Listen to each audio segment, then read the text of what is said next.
hell is a real crowd, please? Small world, all the friends know of me. Young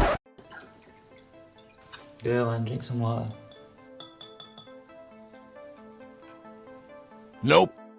Right then, where was I? I've got to move all this. Well, just enough for that to come out, and I should maybe point out what I'm on about. Move this, just so I can slide that out. That's enough talk, just do it, move it. These wires, they don't like bending, so this is going to be a pain in the balls. Maybe I should unhook some of these wires before actually trying to move this. Maybe I should just try to move it and quit dilly-dallying over the camera. I need to stretch out the wires a little, and that's taking some of the tension off of the wires. They don't bend very easily. Okay, now it's time to move this box. So once again, it begins. The removal of the subwoofer. Nearly out again. Nearly out again. Nearly out again. Right, left. Okay, so are you guys ready?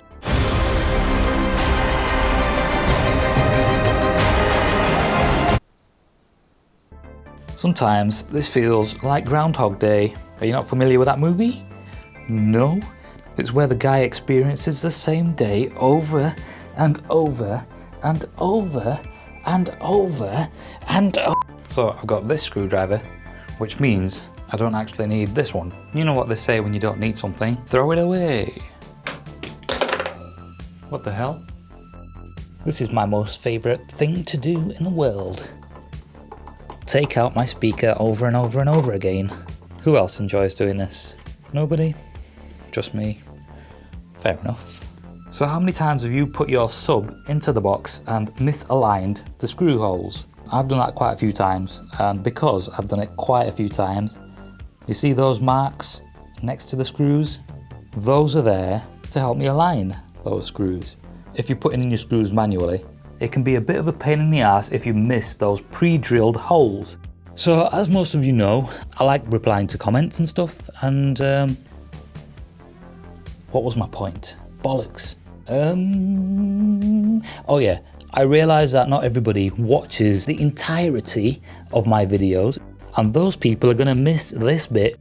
People that leave stupid comments, I'm going to put those comments and my replies to those comments onto Instagram. And now it's time for this again. Tilt it. Are you a tit? And then gently put the box back, and then you lift it out. They could have made this sub a little heavier.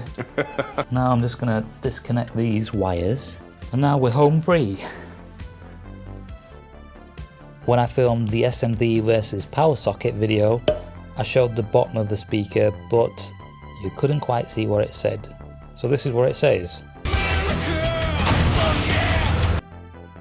So like I did in the previous video, what I'm going to do now is I'm going to wire these speaker wires. These wires are 8 gauge, as you can see there. The amplifier is wired parallel internally. I think the length of this is a little too long, but that will do.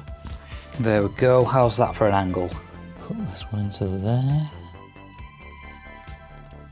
And this one. Then the last one. Like so. Okay, what I'm going to do is I'm going to put that there, and then put this one on top of it, and then what I'm going to do is do this. How's that for a fit? These are barely big enough for 8 gauge. Alright, you can see that now. I'm going to twist the wire the opposite direction, turn it as I push it in. Yeah.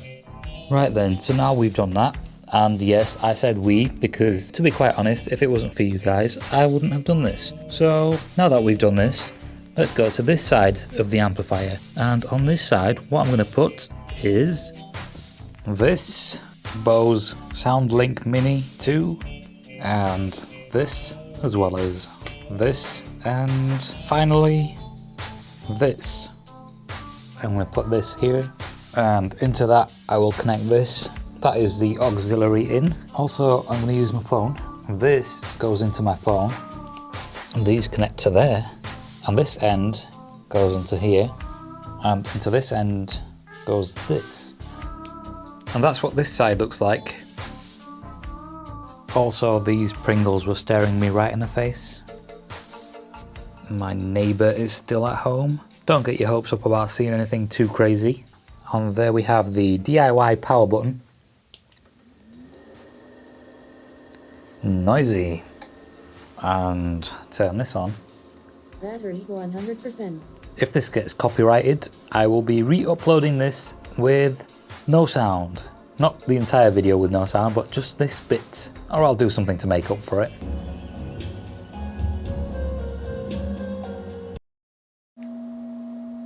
You know what? I've never actually realised how loud this amplifier gets. So I'm just pointing out that I've got the low pass filter set to 40 Hz, or around about 40 Hz. What I'm gonna do is I'm gonna lay this sub on the floor and we'll see if we can run some test tones instead. So I've loaded up a frequency generator app on my phone, and I totally wouldn't recommend using an amp like this for your home cinema unless you have some sort of cabinets to keep it in, because it's quite loud. That is 30 Hz.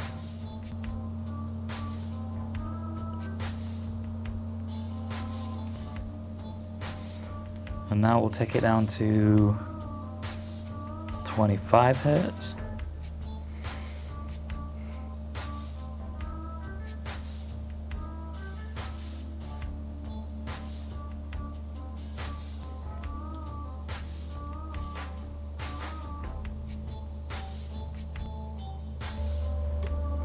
Turn up the gain.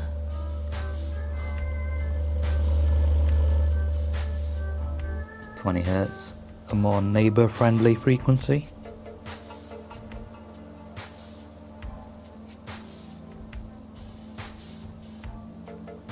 That is 17 Hz. Oh, it's quite a bit of a difference in volume, that, just from the mobile phone.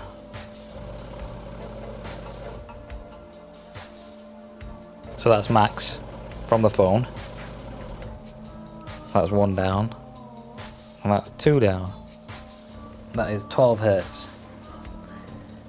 And now I don't mind, because it's the neighbour's not going to hear this. Whoa, it feels so good. That's so weird. Wow.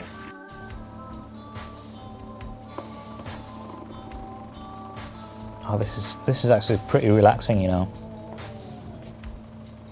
That's actually quite soothing. Well, that is 10 Hz. Let's turn up the gain on the amp.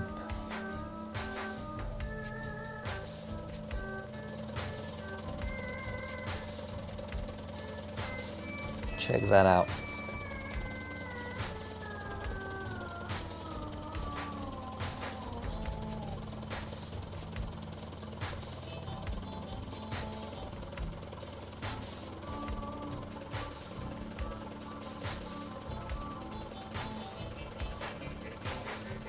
One thing's for sure is the butt kicker is made for low frequencies, whereas this is not, and you can tell by just seeing how much it's moving at 5 Hz, whereas the butt kicker moved quite a bit even at 3 Hz. And if you haven't seen that video, check it out. So my favourite frequency so far is 10 Hz.